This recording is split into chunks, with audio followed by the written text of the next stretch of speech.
È in pubblicazione oggi su profili e pagine ufficiali YouTube, Facebook e Instagram del Pedras et Sonus Jazz Festival Identitare Ninnia, il documentario 2020 della manifestazione itinerante che fonde musica e artigianato nell'Oristanese con il sostegno dell'Unione dei Comuni Parte Montis, della Fondazione di Sardegna e di Corsica Sardinia Ferris. Il progetto, ideato dalla musicista mogorese e direttrice artistica Zoe Pia, coinvolge i comuni di Gonostramazza, Masulla, Smogoro, Simala, Pompu, Sinis e Pau e ha visto protagonisti artisti del calibro di Antonello Salis, Mauro Ottolini, Karima, Baba Sissoko, Francesca Corrias, Niami Setzon, Francesco Piu, Bebo Ferra, Gavino Murgia, Roberto De Nittis, Nilza Costa e Ada Montellanico.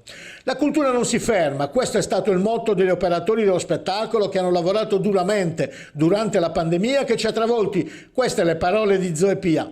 Io e tutte le persone che hanno sostenuto l'edizione 2020 del Pedras et Sonus Jazz Festival siamo orgogliosi di aver tenuto fede alla nostra missione e di aver contribuito a sostenere il vento che riportasse la luce e il sole dopo mesi di grande sofferenza. Con Identitare Ninnia, grazie alla preziosa collaborazione con il regista e filmmaker Alberto Gambato, si è lavorato per raccogliere la grande espressività che si cela dietro maestri dell'arte artigiana e della musica di ieri, oggi e domani. Per il 2021 la volontà e il desiderio di continuare a far vivere il Pedras et Sonus Jazz Festival ci sono.